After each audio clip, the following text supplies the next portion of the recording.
Good evening, everyone. Welcome. I'm Vidita Vaidya. I'm a neuroscientist here at the Tata Institute of Fundamental Research and also the convener of the TIFR Art and Archives section. We're really happy to have you all with us today at what is our first collaborative event with Avid Learning. This evening's panel discussion on living with nature, biodiversity, climate change, and the path forward comes at a time when climate change is at an inflection point and should be of paramount concern to everyone. So TIFR Art and Archive section is immensely pleased to partner with Avid Learning. Avid Learning is one of India's leading arts and cultural programming platforms. Their thoughtfully curated programming spans a really wide range from the visual arts to literature, culture, heritage, technology, design, and the performing arts. And their digital arm, Avid Online, has reached up to 2 million learners globally. Under the curatorial leadership of their CEO, Asad Lalji, Asad, welcome. Avid Learning has been at the programming helm of the Royal Opera House in Mumbai, which is perhaps the only surviving opera house since it reopened in 2016. Asad also serves as a member of the FICCI Tourism and Culture Committee and as an executive committee member of the Kala Ghoda Association. TIFR Arts and Archive section is super excited to partner with Asad and Avid Learning on diverse topics that are in line with TIFR's mission and vision. And I'd like to ask our director, Professor Jairam Chengalur, to come up and say a few words about TIFR, and welcome to everyone here. Thank you, Professor Vaidya, and welcome to TIFR. Some of you may not be familiar with this institute, so I thought a brief introduction may be in order. TIFR was founded just prior to independence by Dr. Homi Bhabha with the vision of setting up an Indian institute which would do world-class science. Thanks to his drive and his vision and the dedication of so many of our staff, former and present, TIFR remains a premier research institute with a very high international reputation. Scientists at TIFR have played a major role in initiating several important nation-building programs, including the Atomic Energy Program, the Space Program, Digital Computing, and Computer Science. Today, TIFR has grown to 7 campuses spread across the country, doing cutting-edge fundamental research in a large range of fields in physics, chemistry, mathematics, computer science, astronomy, and science education, and of course, the topic close to today's panel discussion, biology. Biology research at TIFR spans all scales, ranging from studies of the molecular mechanisms in cells to the study of ecology and ecosystems. For example, Professor Mahesh Sankaran, who is from NCBS-TIFR and is part of today's panel, is a leading expert in the study of grasslands, an important ecosystem. Examples of grasslands exist in several continents, and grasslands are also, like many other ecosystems, under stress due to climate change. TIFR has also had a very long tradition of engaging with the public, both in the form of public lectures on cutting-edge topics by eminent scientists, including Nobel laureates, as well as science outreach talks. Our flagship science outreach program is called Chai and Why, and it's held every alternate Sunday at the Prithvi Theatre in Juhu, as well as Ruparel College. If you'd like to know more about these programs or about other outreach activities at TIFR, do check out our webpage and our social media feeds. There are, of course, other ways in which we could engage with the public, and we have been feeling for some time that it would be good to explore additional avenues for connecting with the cultural landscape of Mumbai. As we heard from Professor Vaidya, today's program is part of this new initiative where we are partnering with Avid Learning to have a panel discussion on living with nature, biodiversity, climate change, and the path forward. This is a topic which is not just of scientific interest, but which has multiple dimensions, as well as major societal impact. A proper understanding requires one to look at the problem from different, partly overlapping facets. So it's fitting that we will hear today from a panel of very distinguished speakers who will each be bringing their specific expertise to this discussion. We are delighted to have partnered with Avid Learning to put together today's program, which I am sure will be fascinating and informative. So welcome again to TIFR and to today's panel discussion. Thank you. Good evening, everyone. Thank you to Professor Chengalur and Professor Vaidya for this very warm reception and hosting us here tonight. It's really a pleasure to welcome you all as this marks our beginning of a new, exciting partnership between Avid Learning and TIFR. Through this collaboration, we aim to bring together voices from science, policy, the arts, and beyond for dynamic public conversations that can spark meaningful action. According to the World Meteorological Organization's May 2025 report, the average global temperature between 2025 and 2029 is projected to increase by 1.9 degrees centigrade, higher than the pre-industrial levels. And this is not a distinct forecast, it's the near future. At the same time, the United Nations reminds us that biodiversity is in crisis. 1 million species are at the risk of extinction. Forests, oceans, and wetlands are disappearing at alarming rates, and yet these ecosystems remain our best defense systems. Peatlands, mangroves, coral reefs are among the most powerful carbon sinks on Earth. Against this urgent backdrop, we present the latest installment of Avid Learning's flagship series, Sustainability Now. Since its inception in 2020, Sustainability Now has hosted more than 75 speakers, 50 programs across a rich spectrum of discussions, masterclasses, and episodes, all designed to transform audiences into active change makers and custodians for a greener future. And that brings me to the task at hand. Avid Learning and the Arts and Archives section of TIFR Mumbai presents Living with Nature, Biodiversity, Climate Change, and the Path Forward. Please join me in welcoming some of the leading voices in conservation and climate strategy. President and CEO, Wildlife Conservation Trust, Dr. Anish Andheria.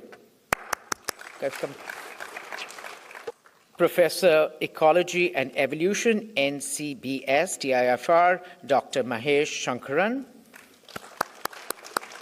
CEO, India Climate Collaborative, Shloka, Nath.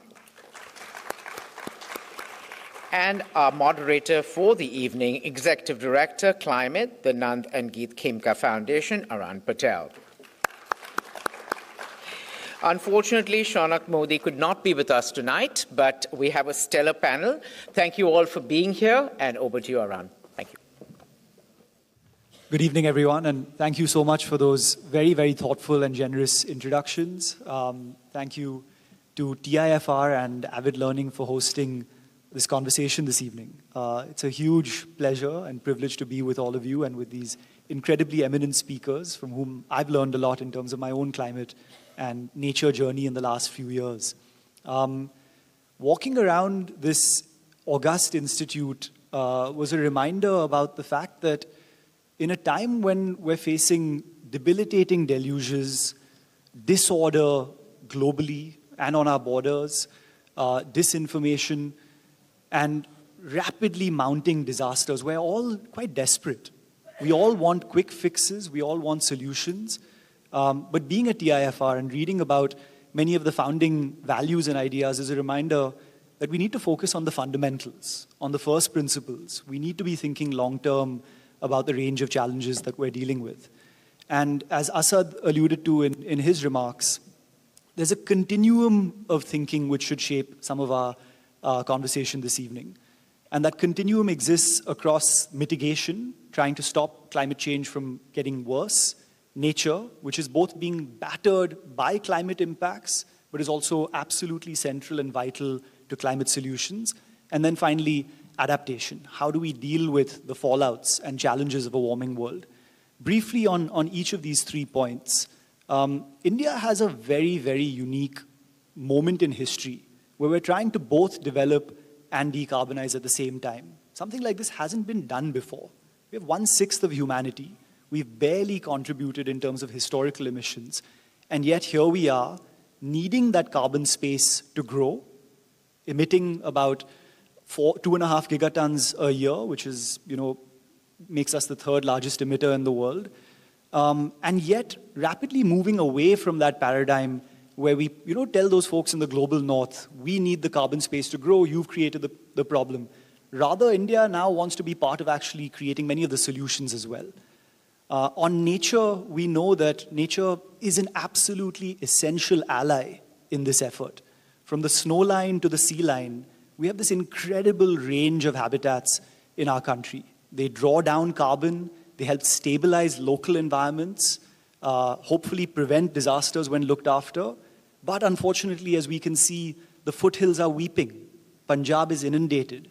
A lot of our own choices, unfettered development, rather than protecting eco-sensitive areas, is reversing some of those trends in pockets. And yet, as our panelists will tell us, there are many reasons to be hopeful about nature too. And then finally, when we think about adaptation, I'm going to go back to a moment in January 2021. Shloka and I had co-authored an op-ed for the Indian Express about the Constitution being a charter for climate action. And as of last year, in a pretty important Supreme Court order, we now have a right to life against the adverse impacts of climate change. The courts are recognizing that the world as we knew it is destabilized, and going beyond, fundamental right to protect nature, Indian citizens have a right to life against the adverse impacts of climate. That may sound like a lot of jargon. Bear with me for one more moment. There's another important piece of jargon in terms of the global processes that govern these issues. There's two different processes at the moment. On the left, you see biodiversity. That's looked after by the IPBES, the Intergovernmental Panel on Biodiversity and Ecosystem Services. And then in the middle, we see climate change. That's the COP that all of you hear about each year, which is the IPCC, the Intergovernmental Panel on Climate Change. I want to begin by asking Dr. Mahesh, who's been part of unique efforts at the intersection of both of these, why is it that biodiversity and climate change have been treated as separate issues for this long? How is that beginning to change? And what are you thinking about in terms of possibilities when we view these as complementary and mutually reinforcing issues?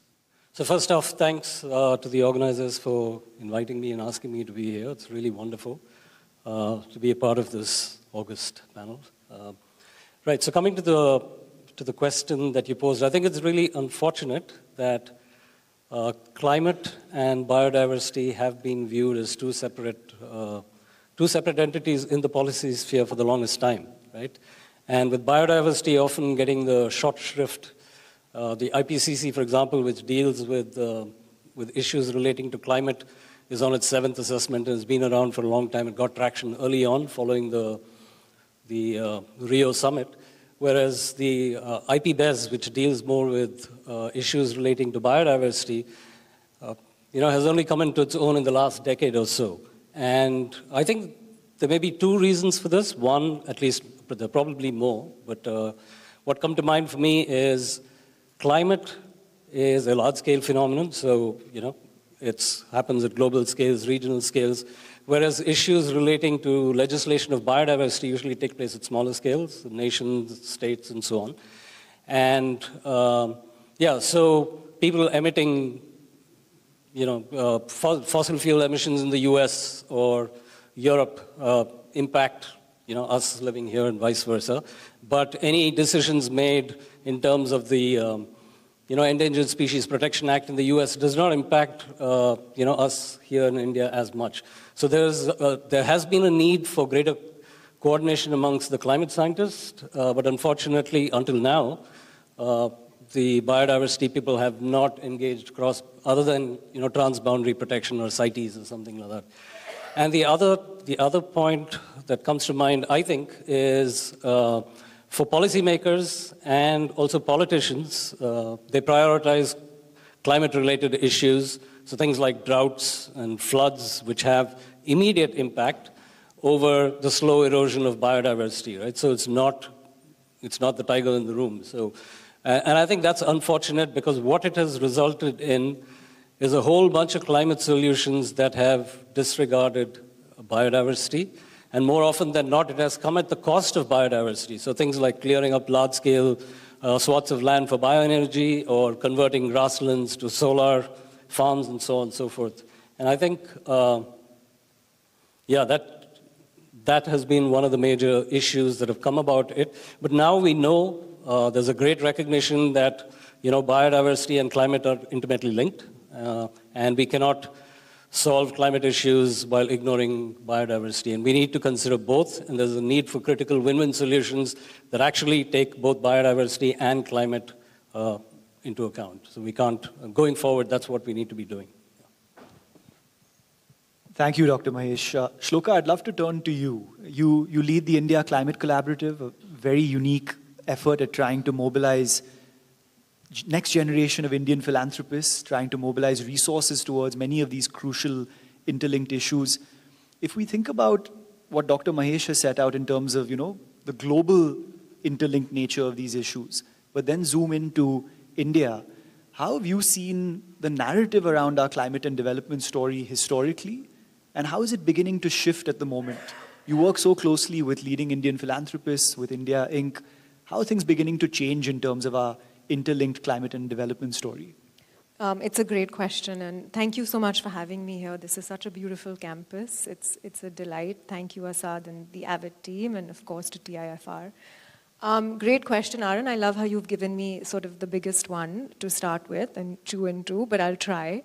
So look, India's role in the climate sort of narrative globally is a very unique one. As you rightly pointed out, we are the third largest emitter, but we are also the seventh most vulnerable country to the impacts of climate change. So I like to say very often that we have a dual responsibility.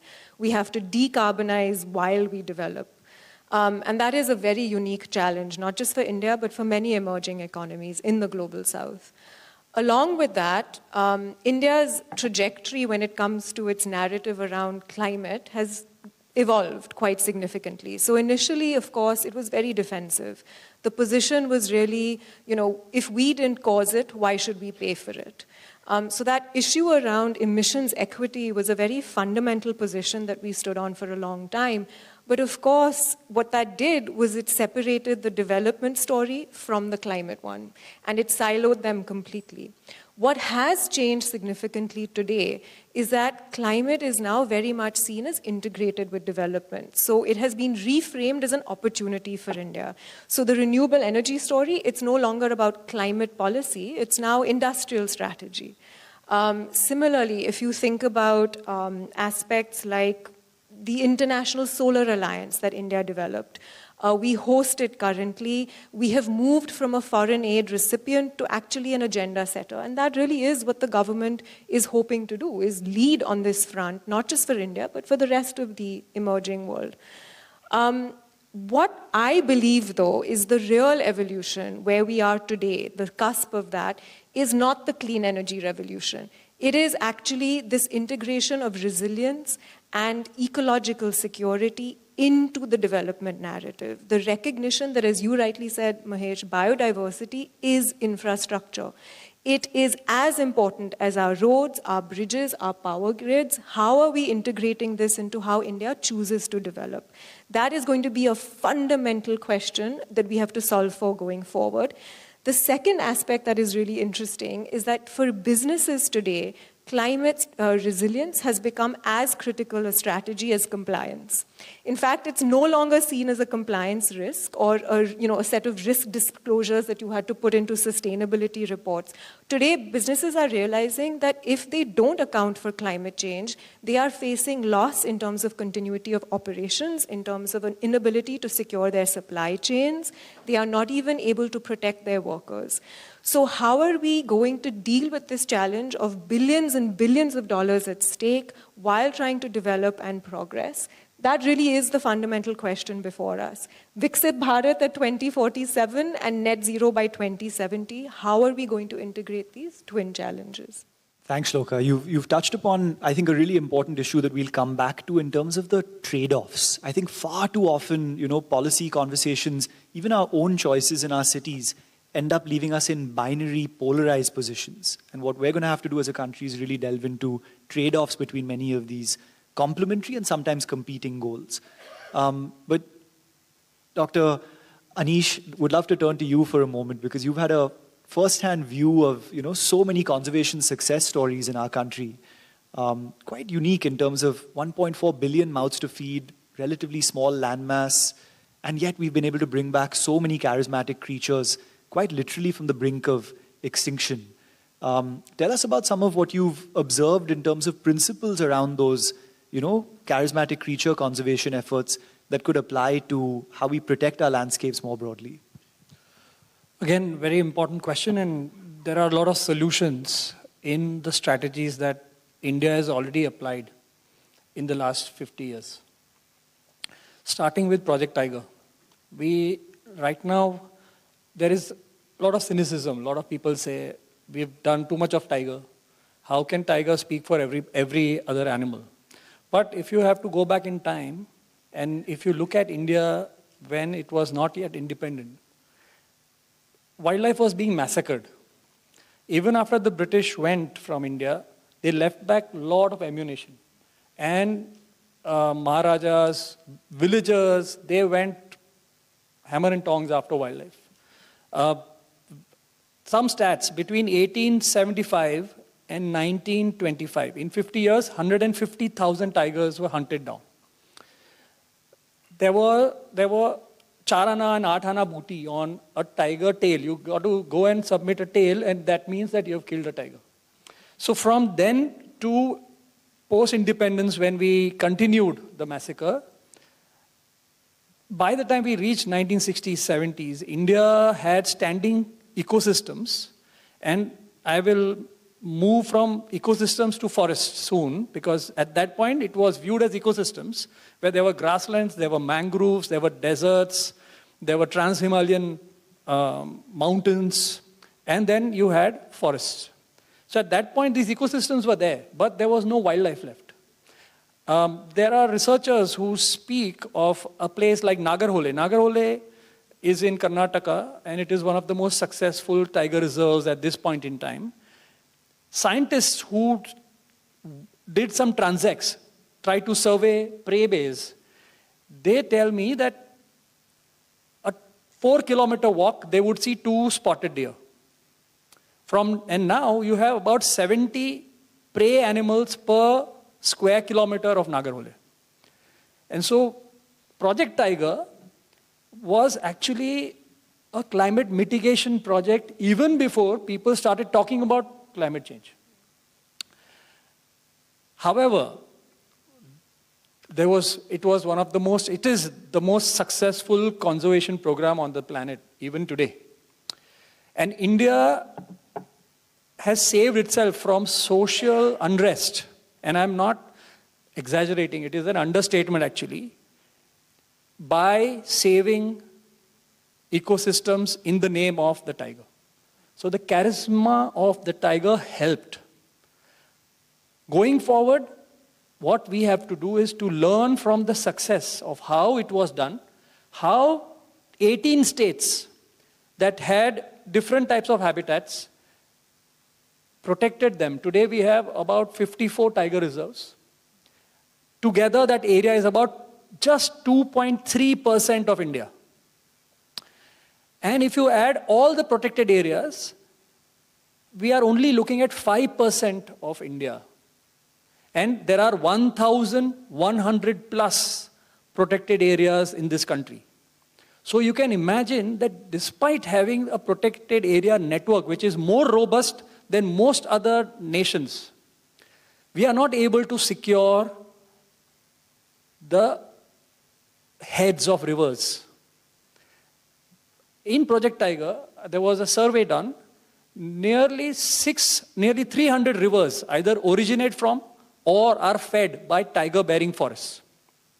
Okay, just by the tiger reserves. And 600 from tiger-bearing forests. So think, if those areas were converted into a golf course or like a Bombay city, there are so many places where land in India with 1.4 billion people is at premium, and people would want to convert every single protected area into some kind of a business. And that is because of the tug of war between the long-term gains and the short-term requirements. So as a nation, all political parties, because they rule for 5 years, their sustainability plans are based only for 5 years. And it makes sense to liquidate natural resources so that they can feed 1.4 billion mouths. And so when you talk of stability of environment, we are talking in hundreds of years. And so people are talking about food on my platter today. And that battle, obviously you know that when you have a mouth to feed, when a child is starving at home, you can't, or it's impossible for you to think about 200 years from now. And so this is the biggest conundrum in this country. And even when the governments want to put emphasis on biodiversity, it becomes very difficult at a local level. Mahesh was talking about how when you talk of climate change, it is talking to the people. When you talk to biodiversity, you're trying to stop people from entering or using the resources that their ancestors have used for hundreds of years. So it's a prohibitive strategy, and in climate change becomes more inclusive, and it's about roti kapda aur makan.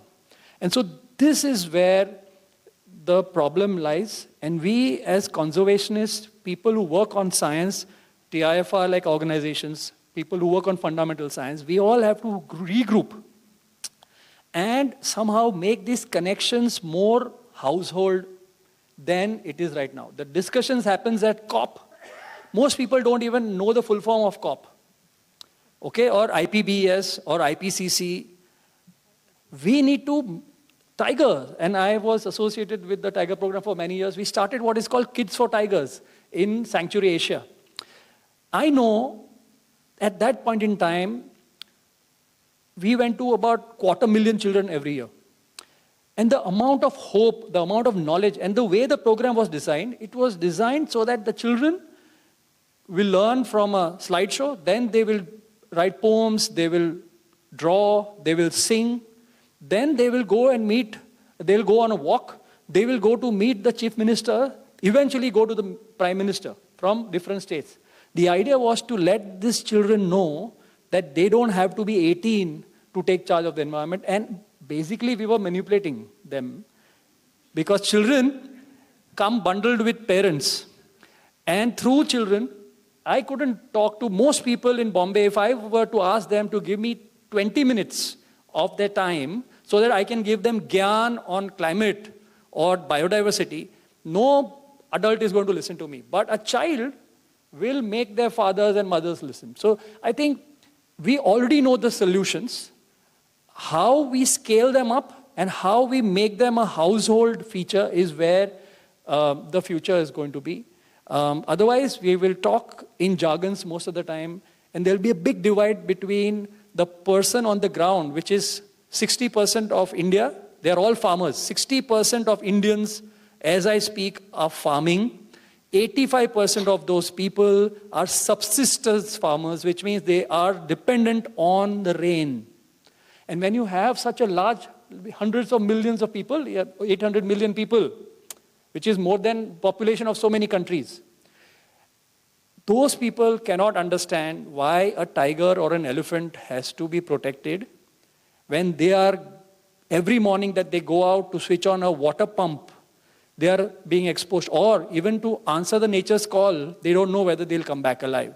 So when you have a nation, there is the most advanced technological advancements that you see in India, and at the same time you have people who are living like they were living 100 years ago. So we need to now create those mechanisms so that we are more inclusive, and so people from a city should proudly say that I want to go back to the village rather than say that I cannot survive in the village. This reverse migration, I would say, is like a barometer. If I start seeing the reverse migration happen, not because they cannot survive in the city, but because there's opportunity in the village, I think we would have solved most of the problems. So rather than talking about climate change, we need to change things on the ground so that roti, kapda and makan, it doesn't become a challenge and it doesn't come at loggerheads with biodiversity. Thank you for that very, very rich answer, Dr. Anish. Such a range of insights in that which we can unpack. One interesting thing that you mentioned was that of social support and belief and commitment to these large-scale programs. what we're looking at in this era, and both of you will know this so well, you and Dr. Mahesh, is moving past a legacy of what we can consider to be a fortress style of conservation, where one sees, a pristine protected area in one place, nature safeguarded, protected, and then communities elsewhere. You're talking about, the number of people in India who are farmers. We also have many of them, hundreds of millions of people who are either tribal communities or people directly or indirectly dependent on forests and other ecosystems for, their everyday life. Unfortunately, there's been, some displacement of those communities that's taken place, and what we're now kind of beginning to move towards is more of a community stewardship model.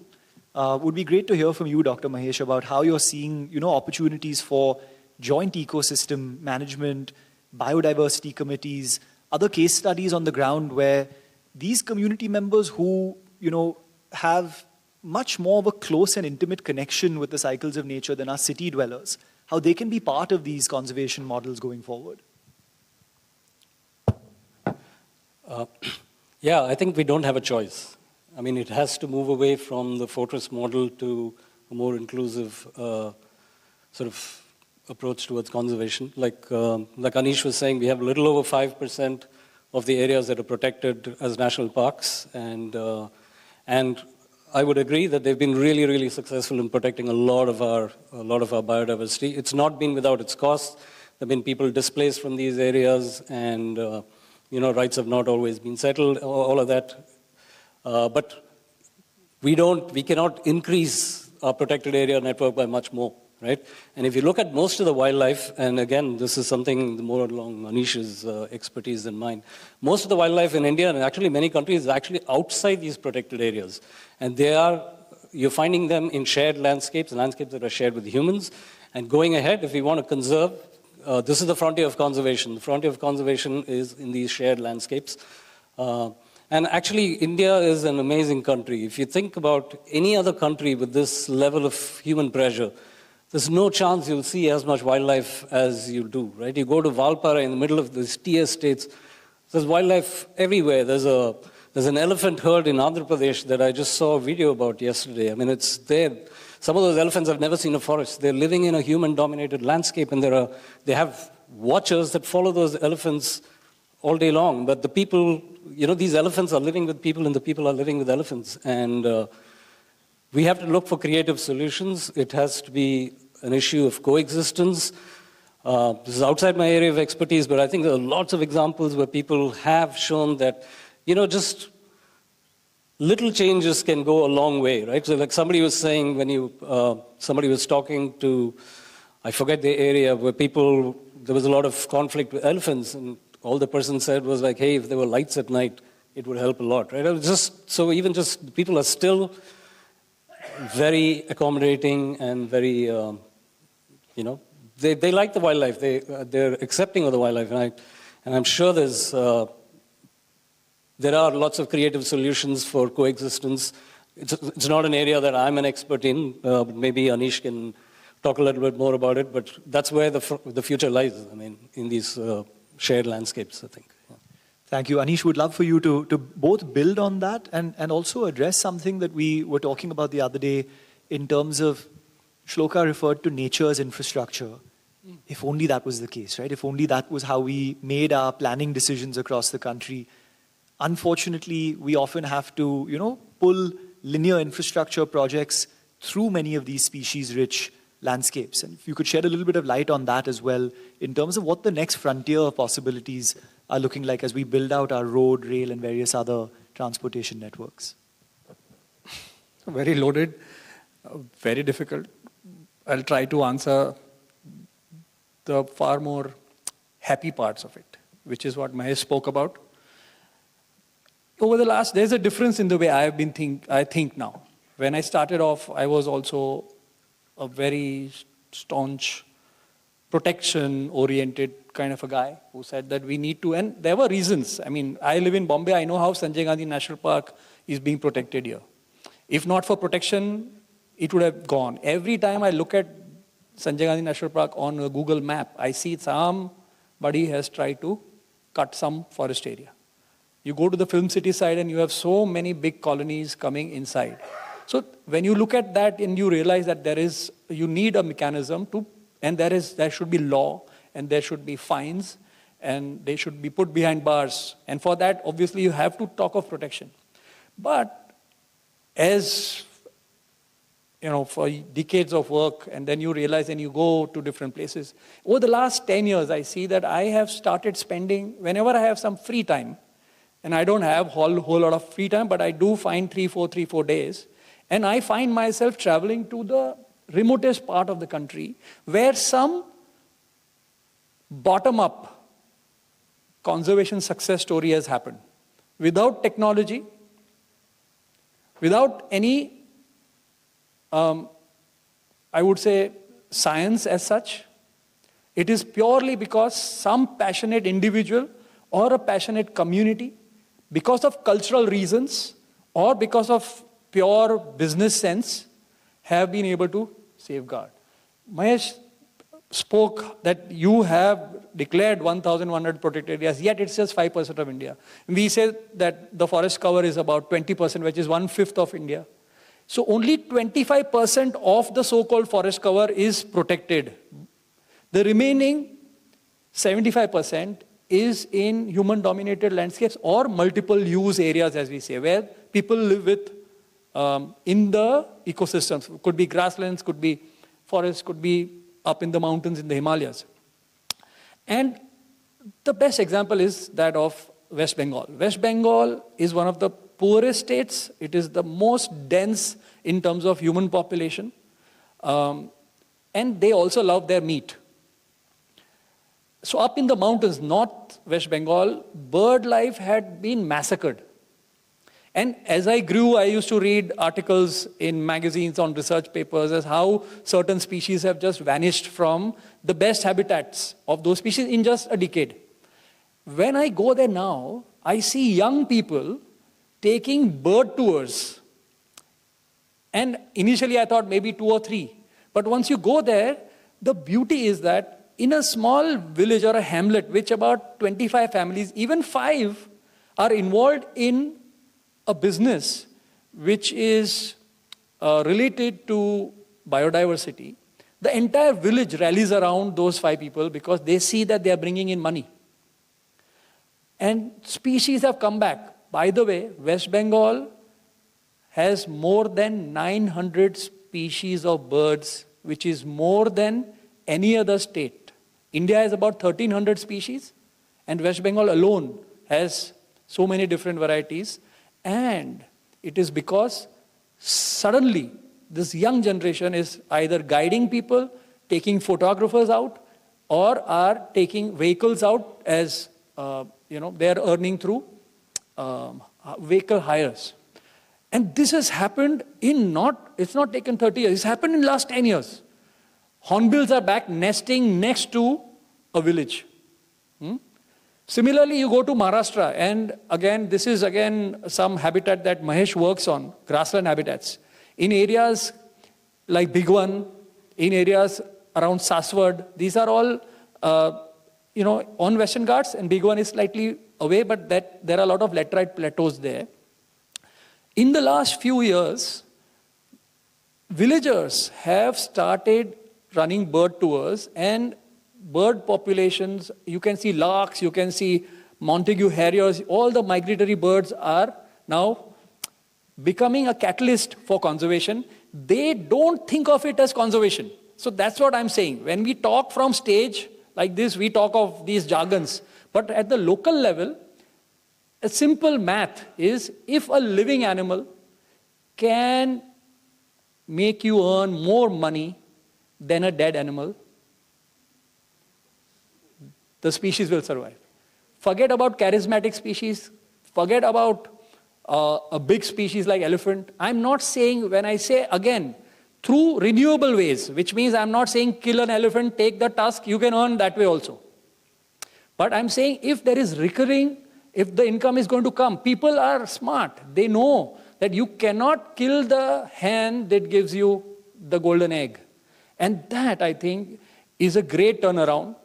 And I cannot stop talking about the culture. We are very unique, and again, my co-panelists talked about that India is unique. It is unique because of our culture. Here, a woman who's lost a child to an elephant in Karnataka, where so many women have lost a family member, sits on the body of the child and is scolding the child, the son, who asked you to go to the forest at 5 o'clock. She is not saying, I want that elephant dead. I have never even come close to seeing something like this anywhere on this planet. I am sure in Bhutan and Nepal, some things like this happen. These are very few countries. Most other places, when an Indian stands on a podium and speaks about large carnivores or elephant problems in India, and when they talk about number of people dying because of elephants, of tigers, because of dog bites, because of snake bites, and yet you have most species of, out of the 5 most venomous snakes, Bombay has 4. Okay?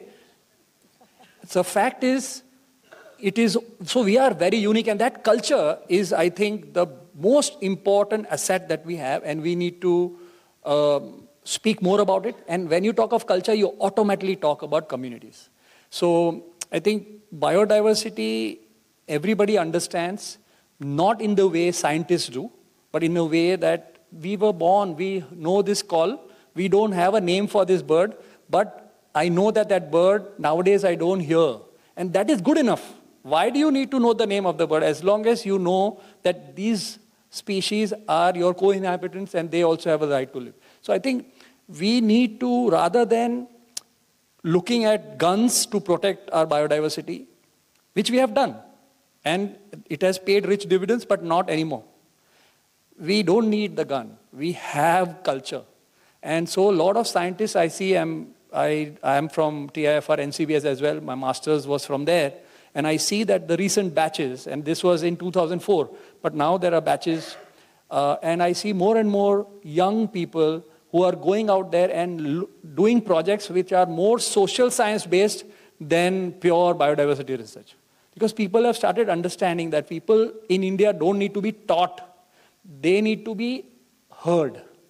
And so that's where we have to be. I'll talk about linear infrastructure later because it will become too long. I'll do talk.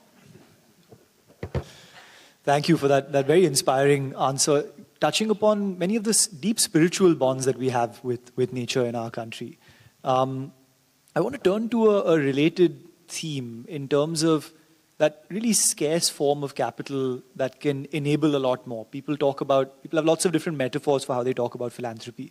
Think of it as acupuncture, opening the larger system, or you think of it as a tugboat helping a larger ocean liner to course correct. Shloka, leading the India Climate Collaborative and having been a Tata Trust, which is deeply bound with the story of this institution, what are some new norms and narratives that are emerging in philanthropy that are shaping nature-based livelihoods that Anish touched upon, or shaping considerations around ecosystem-based adaptation? So firstly, I just want to say I hate being on panels with Anish because he always has the best stories, and somehow I always have to come after him with the very boring climate statistics, and this is why the climate community is losing the narrative battle globally. I just want to say the conservation community has done this far better. The science will never win hearts and minds, and nor should it. I think, to your point, what philanthropy has realized and is quickly sort of coming up to speed on is the fact that we are woefully behind where we need to be in terms of addressing this challenge. Most people, by the way, don't even understand what philanthropy is or can do. This is still a very new and emergent space of finance. It's never going to plug the $1 trillion gap. Let's just be clear. The needs that India has is in the billions. The needs that the developing world has is in the trillions when it comes to climate finance. But what philanthropy can do is very special and very unique in that it can leverage further forms of capital. It can really come in to measure what is the unmeasurable. So to Anish's point, we're so focused on carbon metrics, on these numbers, these figures, the jargon. I like to joke very often that climate scientists, we've become, worse than doctors and financial analysts because no one can understand what we're saying most of the time. And I think that sometimes it's quite deliberate. But what it allows us to do is measure things like community resilience. Philanthropy allows us to look at things like ecological restoration, which don't come with built-in business models.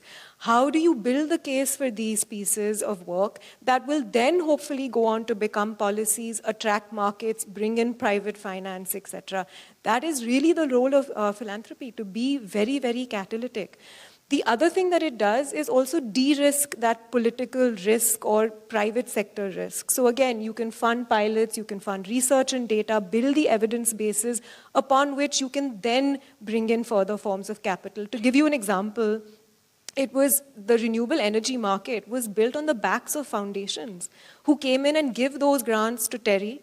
Terry then went out and did the research studies, they built the data, they came back and they said, we can fund, we require funding for these innovations and these pilots, which then foundations like the Tata Trusts and many global foundations gave at that time.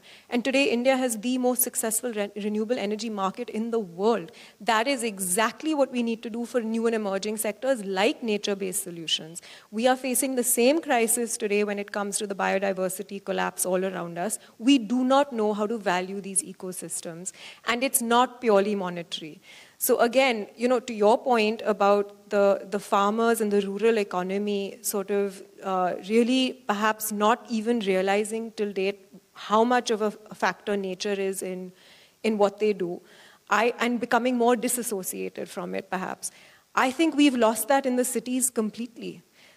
Our economic stability is built on the backs of these natural buffers, whether it's wetlands, whether it's mangroves that protect us from floods, whether it's the urban water security that we rely on. And yet we are sitting today in these complete sort of ivory towers. Nature is something that is outside. It is very far and distant from us. And to me, that is the real tragedy of the commons in terms of what we're going to face as a species going forward. We are literally losing our connection to not just nature, but to ourselves. And there's a beautiful essay, actually, by this woman called Alexis Wright, and I was reading it recently. She wrote this in The Guardian in 2019 when Australia was going through these massive forest fires. And she said, the article is called, we still smell the smoke, we still feel the heat. And she talks about how, again, to Anish and Mahesh's points, nature is our relative. Animals, birds, trees, mountains, rivers, these are our relatives.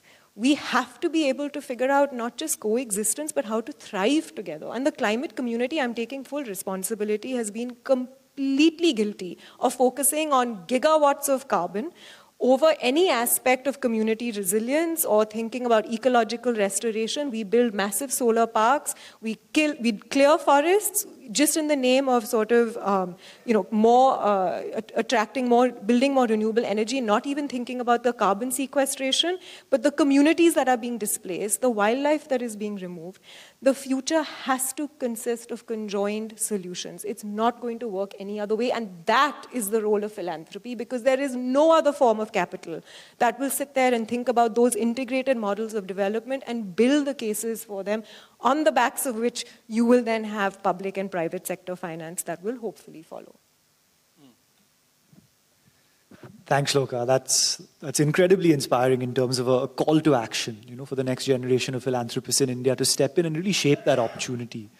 Building off what you alluded to in terms of being sometimes a little reductive, a little singularly obsessed with carbon alone and neglecting so much else. Dr. Mahesh, would love to turn to you in terms of, your work on less appreciated ecosystems. Grasslands, for far too long have often been seen as wastelands. People haven't been completely clear about what value they have. Tell us about what is emerging in that field and what hope you have for conservation of these less well-known ecosystems. Yeah, thanks for that.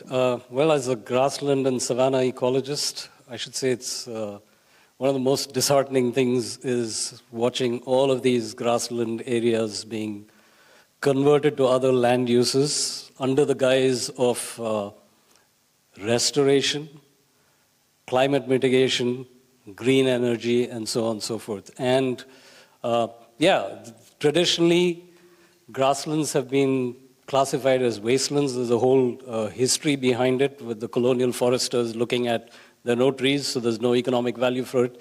And you classify them as grasslands, as wastelands. And people have been fighting it, but still every year or every couple of years, there's a wasteland atlas of India that's brought out that has all the grasslands in it.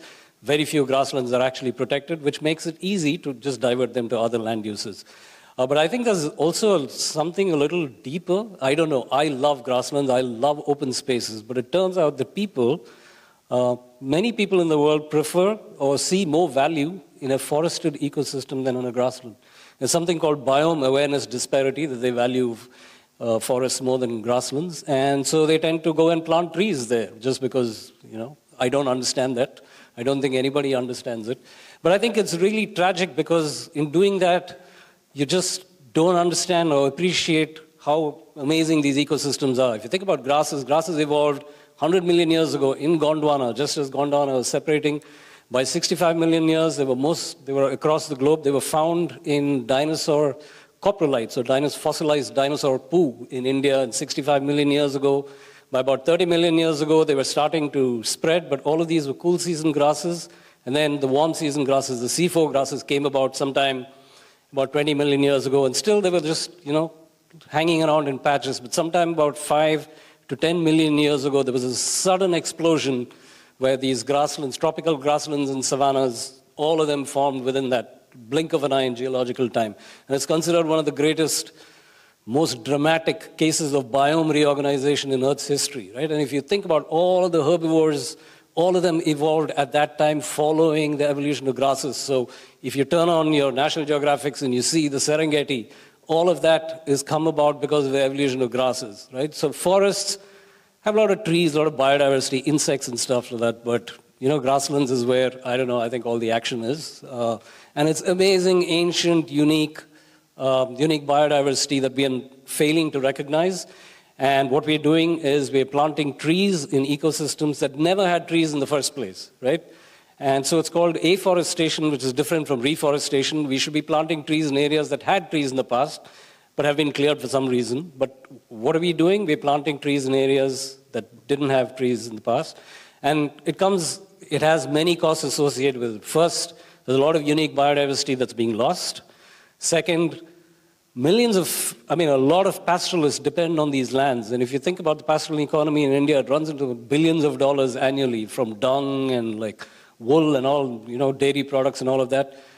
It causes a loss in grazing potential of these lands. Very often, it changes the hydrological cycles. Trees are thirsty, and essentially, when you're fixing carbon, you're trading water. Plants have to release water in order to fix carbon. So you're trading water for carbon. You change the hydrological cycles, you change river flows, and people have found that in some cases, and what they do when they actually go out and dig these pits in which to plant trees, you're actually losing carbon, right? Just tilling the soil surface causes a loss of carbon. So in some cases, you actually end up losing carbon from the system when you're trying to plant trees, and then you have to water those trees. Most of them fail. So I think it's amazing that people just continue to keep doing this seemingly, not a very sensible exercise. And I think we need to stop that. We need to realize that grasslands and savannas are ecosystems in their own right. They deserve to be protected for their biodiversity. And what we need to do in these systems is actually improve the grass layer. Most of the carbon in these systems are stored below ground, and they come from grasses. So we should actually be restoring the grasses rather than planting trees. And we should be planting trees in forests. Sorry, I usually go on a rant whenever, so I apologize for that. But take-home message is the right trees in the right places in the right numbers. Yeah. Amen to that. I'm going to use moderator's privilege just to step in for a brief moment and build a bridge between some of the things that both of you spoke about, Shloka and Dr. Mahesh, and the question, Dr. Anish, that you said you'd come back to in terms of how we deal with many of these trade-offs. All of us on the stage, and I'm guessing everyone in the audience as well, truly appreciates the intrinsic, worth of these ecosystems. They matter because they are, because we've co-evolved with them, because our lives, our livelihoods, our culture are interlinked with them. But hold for a second in your mind the image of a banker or someone working in finance in BKC which used to be mangroves. How do we get instrumental in how we think about nature so that the logic to those sorts of people and decision makers becomes more clear? The global average value per hectare of mangroves is about 21,000 USD. In the year that study was conducted, that equates to about 18 lakh rupees per hectare of mangroves. Again, remember, that's a global average. Now imagine in a city like Bombay, with our huge concentration of people, infrastructure, assets, what the actual value, what Shloka was mentioning in terms of flood protection benefits, but also so many other things. Coastal erosion protection, biodiversity benefits, urban cooling benefits, carbon sequestration, that value would be much, much, much higher. And yet, when transmission lines were being brought across the Thane Creek, not so far from here, the net present value per hectare of mangroves was given around 9 lakhs.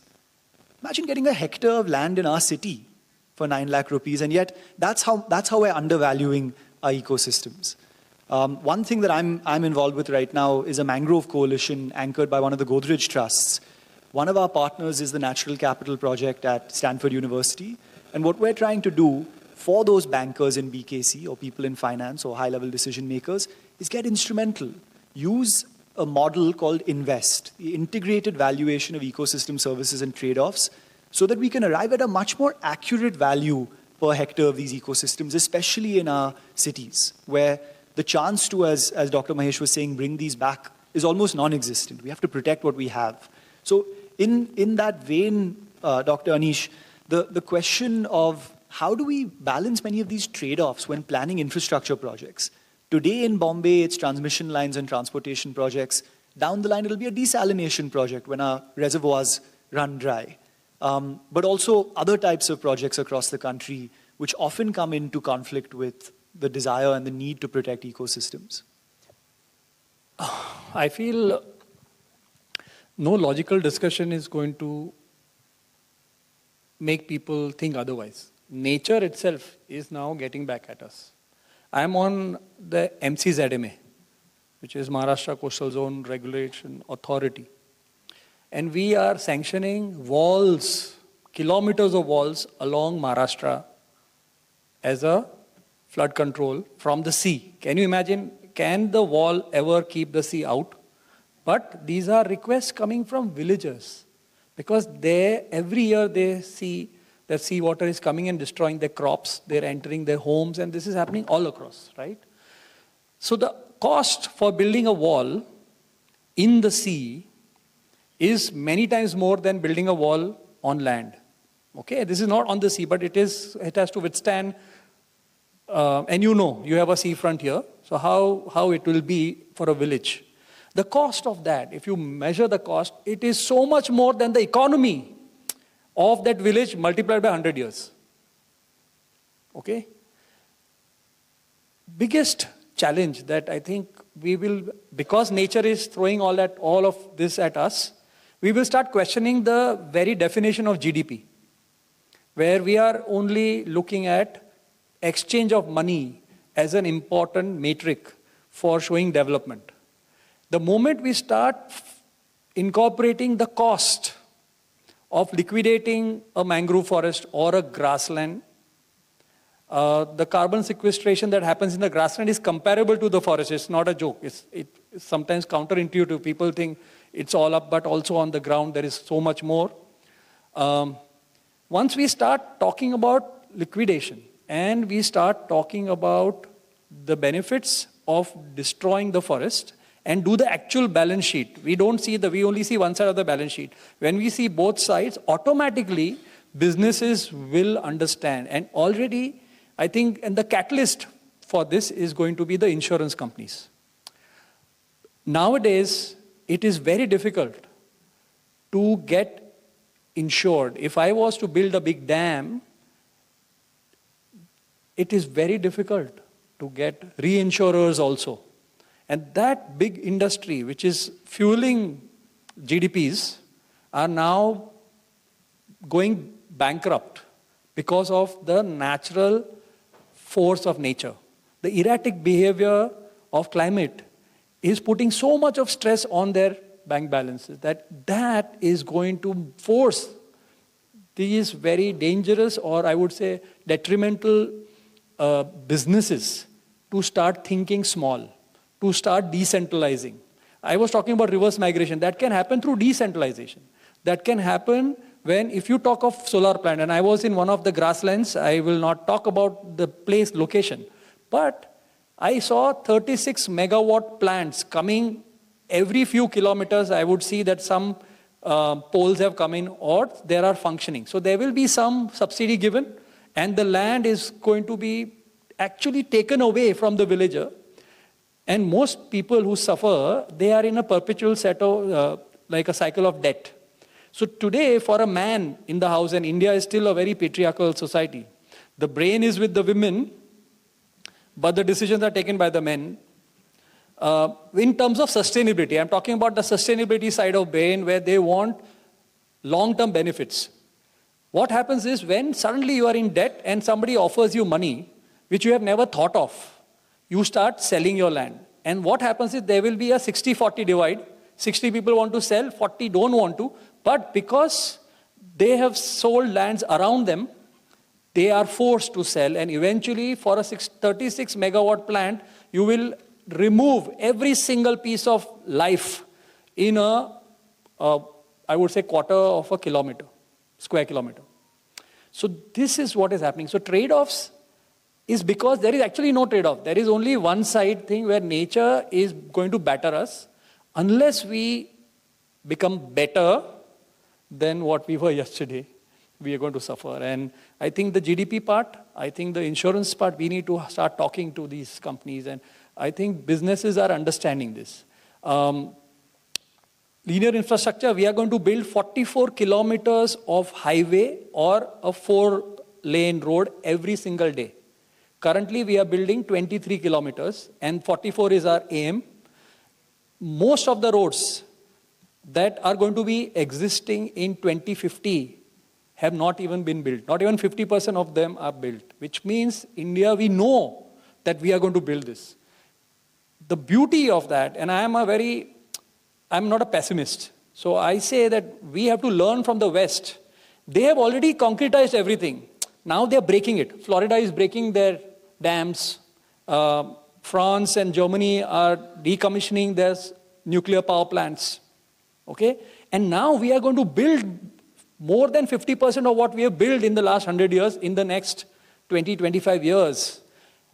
We have the brain power, we have the education, and we have the culture to actually take an energy efficient route. The difficult part is to talk in the future.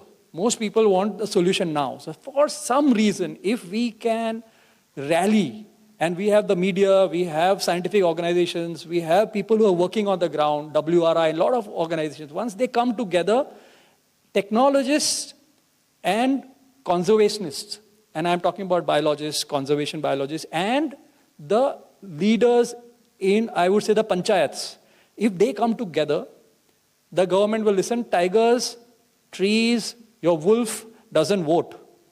People vote. So we have to make sure that the people who are voting start understanding the impact of what we are doing to them. And so we have to really be very humble and we have to accept that we have goofed up. The first thing is for the government also to say that, yes, we have, and let's sit together like you have, panchayats. That's a beautiful way of doing it. Most people think that, do we have the time? But, as a fluid mechanist, I know that one eddy which goes unnoticed is responsible for changing the course of the entire river. And so I think I already start seeing all those. My only worry is that whether do we have real time before we start this collapse, because already we are losing thousands of species without knowing that they exist. We know of only 1.3 million species, but there could be as many as 9 million species. Most of them are not discovered. They are in the sea. We don't even know what's going to happen. And so let's not spend money in going deep into the ocean to see what there is. There is enough knowledge. There is enough knowledge today with institutions in the country. to find these solutions. And we need to question these big jargons that the world is using. And India, I'm not singling out India. This is India, as I'm saying, I'm hopeful because the culture is our backbone. But India has, and I will be in IUCN conference in about a month's time in Abu Dhabi, where more than 100 countries are going to come, people from the government are going to be there, a lot of local leaders are going to be there. And people just are surprised, or they are completely shocked to see how India is going about its things. So they think of India as a threat when it comes to competition, but from the climate perspective, there are a lot of people who are hopeful and they say, we want to actually come to India to understand this mechanism. So I think I don't ever think of solutions which are on paper. I see solutions which are happening and where the profit and loss equation is in the favor of profit. And we have to incentivize those who are trying to find nature-based solutions in the true way. If we don't do that, then markets will fail. If we do that, they are not going to put pressure on our city, and our city are badly managed, and that's where we lose most of our carbon. So if the pressure on the city can go down, we'll probably solve many of our problems, if not all. Absolutely. We have just a few minutes left before we turn to the audience for some questions. So I'm going to ask both of you to make brief remarks. Building off Anish's point about, opportunities in our cities, Shloka, I would love for you to shed some light on something we've been working on together, willing a green future into existence with this notion of a Mumbai coastal forest on the west coast. Tell us a little bit about what's happening on that front. Sure, and actually, just before I get into that, to quickly add to Anish's point, on the climate side, there is a lot of positive news in that there are sort of integrated solutions that are being built out. So to give you an example, we've recently launched the India Agrovoltaics Alliance, which is essentially bringing together cropland with solar panels. So it's ensuring nutritional security, putting the farmer first and the community at the center while making sure that cropland is also being used for renewable energy. India is leading on these fronts. Another great example is what Nand is doing with the India Energy Stack. He is literally creating what he did for Aadhaar, but for the entire energy ecosystem to ensure more energy efficiency, bringing all of these sort of discoms, power sector, different factions and stakeholders together on a digital grid. India is leapfrogging in massive, massive ways for the rest of the world, which is why we're such a pivotal country. So the good news, while yes, 2/3 of India's building stock has yet to be built, roads have yet to be built, don't even get me into sort of cooling infrastructure, etc. As heat waves increase, how much of that is still yet to be built out? But it also means we have the opportunity to do it right today. If we manage to figure out how we move into these low carbon pathways, we avoid locking ourselves into very high carbon emission pathways for the next 40 to 50 years. So the opportunity is now, there is huge momentum, and I'm frankly quite sort of positive about it. The question, of course, and I keep saying this, is the clock. We are running against time. So that is always sort of the heartbeat under it all, while we negotiate these trade-offs at the same time. To your question on the coastal road sort of forest or project, as it were, as many of you know, over 100 acres in Mumbai has recently been reclaimed. There is a large citizen-led initiative to really ensure that it is greened as far as possible and that it is not another concrete structure. That is really our concern. It is an opportunity to really build in biodiversity, to provide shade, cooling, canopy for, diverse sections of society. It is proven, I think, across many, many examples now, not just in Bombay, but across the world, that urban sort of green areas like this that are shaded, etc., actually bring down the urban heat island effect by 2 to 3 degrees. Which is tremendous, especially when we're looking at sort of the environmental emergency that we're facing today. So it is really the need of the hour. This is hopefully an initiative that will, go through. Many of us are pushing for it, but not just for Bombay, urban greening is just a wonderful example of how citizens can get involved and really push the government, local stakeholders, etc., to really ensure that we're meeting the needs of the hour when it comes to both the biodiversity and climate challenge. So just a quick sort of update on that, but very happy to talk to anyone about it post who'd like to learn more.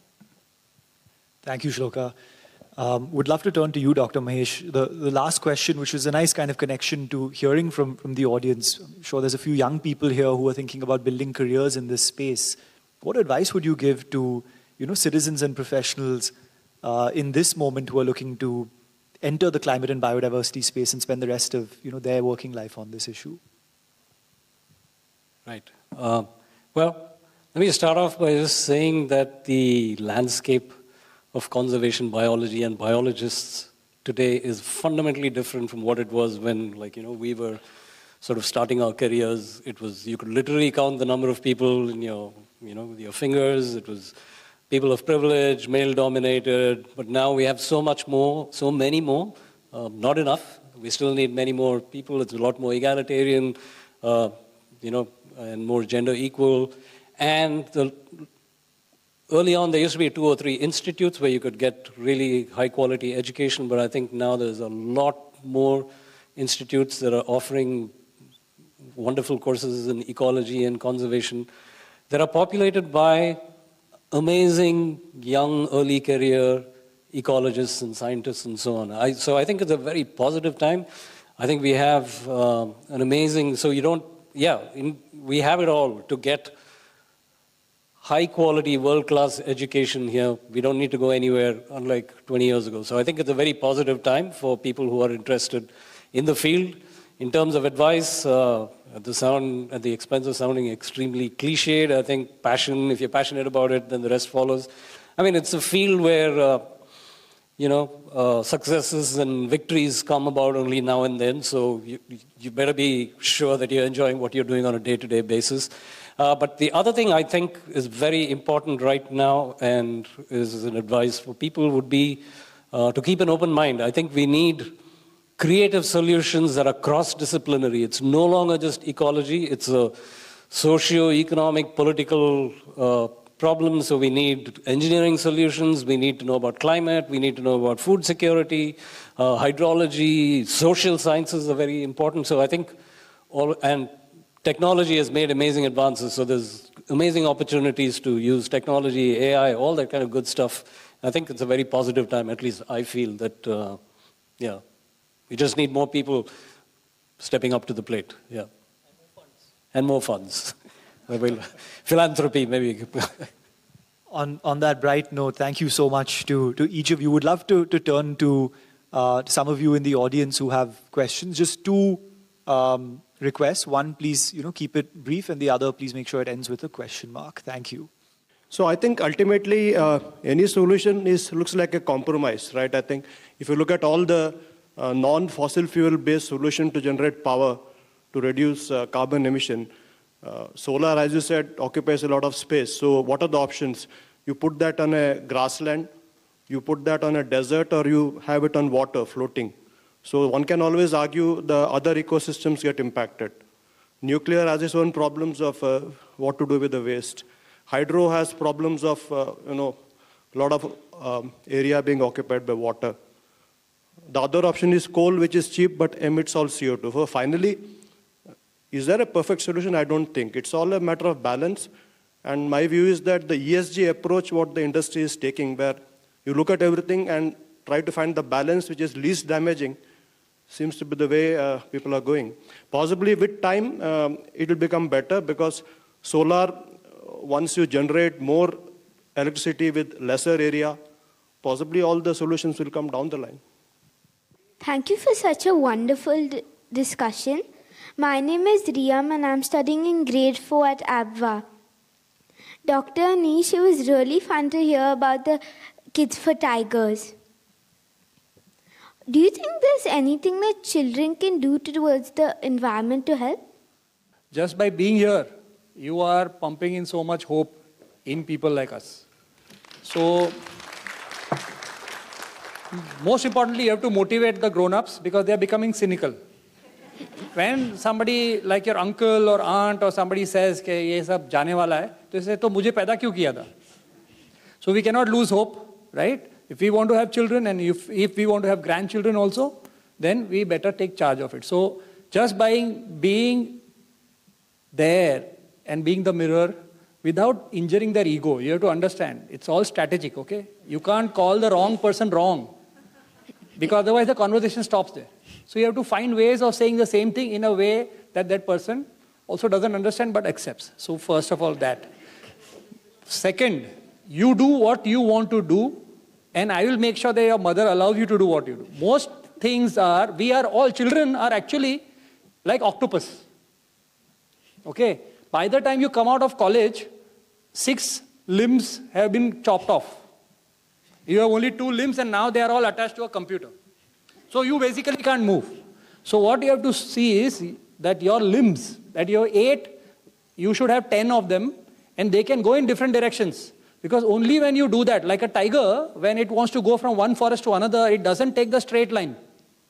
It goes like it goes like this. It's called the Brownian moment.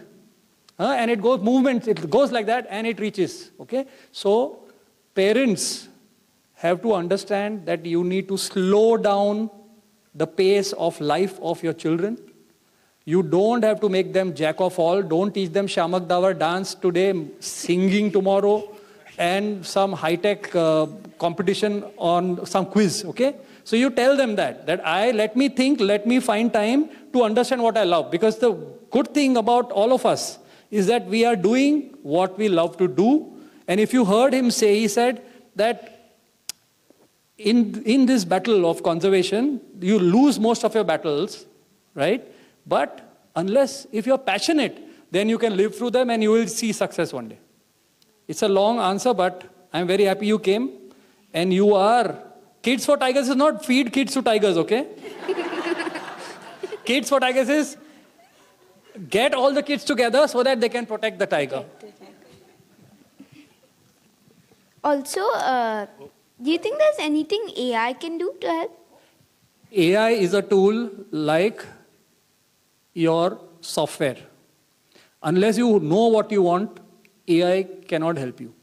So the most important thing is to stay rooted to the reality and use AI to influence or to increase the reach. AI is not going to find solutions. It will tell you start eating stones and garbage. Only then you can survive because we have so much surplus garbage. But that won't help you, right? So AI is great and it will help us multiply the positives. But it's not a jadoo. We have to understand that. Okay, thank you. Yeah, and just to Anish's point, AI is any tool used in moderation is great. But because AI is increasing as fast as it is, all of the data centers that are now being set up globally in mostly oil-producing nations are releasing a lot of emissions. So actually, it's making things worse from a climate perspective, but there is a way to balance that, to Anish's point. And last bit about colleges. I'll not name the college, but parents went to say that why we don't need civil engineering. So there were 20 teachers in the civil engineering section, but there were 4 students who enrolled for it. Because the mothers and fathers used to come and say, why don't you set up another AI thing? So they wanted AI as a subject. So this is how funny the world is, when you will not be able to build buildings if you don't have civil engineers or build the right kind of dams that can take the pressure of the soil that is going to be eroded, right? Hello, my name is Sarvesh Desai. I am a writer and a journalism student. My question is regarding the state of mangroves in Mumbai. Dr. Anish just mentioned about it. So I wanted to know how, given the vital role mangrove plays in protecting the local biodiversity from erosion, tsunami, floods, and also improving the water quality, how satisfied are you with the government's efforts in ensuring the sustainability of mangroves in Mumbai, keeping in mind the current coastal road project? Thank you so much. we are not doing enough to secure any of our ecosystems. Mangroves in Bombay are the worst hit because Bombay is the financial capital of the country. And you don't want to be on the roads for 2 hours because that's a loss to the country. So people will always argue that you need fast transport. And going forward, you will need all those things. The most important part is that mangroves are not just in around Bombay. They're around Nicobar as well. They're around Andamans. They're around all islands, most islands, not all, and most of our coastline. So as a nation, we can do much more. Project Tiger did something for it by declaring Sundarbans as a tiger reserve. Otherwise, that would have also gone. Bhitarkanika is another sanctuary, Rishikulia in that area.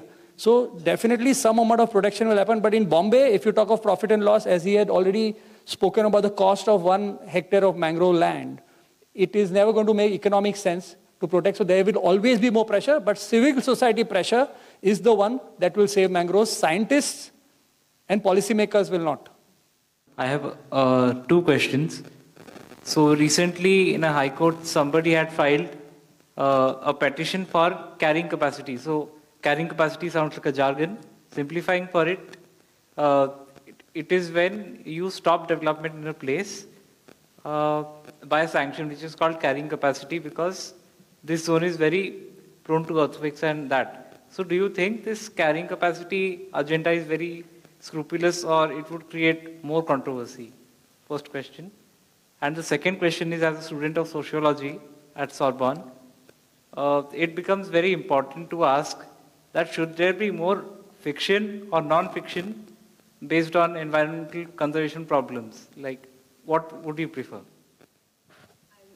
Speak to the second question first. I think fiction is becoming non-fiction.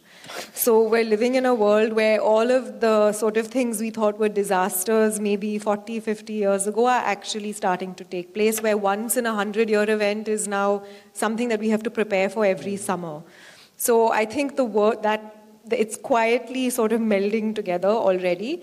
But I do believe that this is a narrative war as well. The more we are able to sort of understand what is happening around us, the causal reality of it, and then be able to speak to it, the better we are in terms of both accepting what's happening around us and then coming up with the appropriate solutions. Right now you have the global north, where countries like America, climate denialism is huge and very high, and they are struggling with things like the oil and gas lobby, which spends $100 billion a year on anti-climate, pro-oil and gas propaganda. Whereas and it's a David and Goliath story, because if you look at what the spend is on the pro-climate agenda, it's $100 million a year. So this is a narrative battle, because that's what feeds into policies, that's what eventually feeds into where funding goes, where capital goes. And again, the opportunity for the global south and emerging economies to change that narrative, to reframe it in terms of how we choose to address this problem. People, nature, climate, all three have to survive and thrive. That really is going to be the biggest contribution from this part of the world, and it's critical to build out those stories as soon as we possibly can. Hello. Hi. Yeah, I'll just quickly, I don't know whether you're talking about ecological carrying capacity, but it's basically the number of animals a particular habitat can hold. It's kind of an outdated concept because people think there's no fixed number. It keeps going back and forth depending on So I don't know if that's what you were asking, but from an ecological perspective, it's considered a bit of an outdated concept. Yeah. So the solution is to create more opportunities elsewhere to reduce pressure somewhere. You can't talk about carrying because there are a lot of fluctuations that keep happening. So if you create more opportunities where people are born, which means back again, I'm going back to my thing about in the villages, then the stress on the cities will go down automatically. And technology is helping it, because a lot of people are working from home. A lot of people who left Bombay during COVID have not come back. Yeah, it's good in a way. Thank you. Guys, we'll take some questions outside. We need to wrap up by 8 o'clock, and thank you for those wonderful questions. Thank you to the panel. I mean, this was amazing. I'm trying to think what to say, and I'm speechless. I mean, at least I'm optimistic hearing you all. So that's the key takeaway. There are lots of issues and challenges, but at least there's some optimism out there. Thank you to Aaran. You were fabulous on your moderation. Shloka, Anish, and Dr. Mahesh, thank you for these wonderful insights. Almost like a symphony, going back and forth. So, from my opera house hat. But thank you to Professor Chengaluru and to Professor Vaidya for this partnership. And we look forward to many more such important discussions out here. Thank you to our audience for coming here in reasonably big numbers. I know there's lots happening tonight with Art Night. We have 6 more, and I have to do a little plug for myself. We have 6 more programs this month. In fact, tomorrow at the Royal Opera House, we have Padma Shri singer and composer Shubha Mudgal, followed by on Saturday also at the Royal Opera House, we'll be celebrating the life and legacy of one of India's preeminent literary figures, Gulzar Sahib, on the occasion of his Gyanpith Award. So in case you all would like to be part of that one, just join the live stream because we are totally full up. To find out more about our program, just stalk us on social media like normal people do, or check out our website. Thank you once again for being here, and have a wonderful evening. Thank you.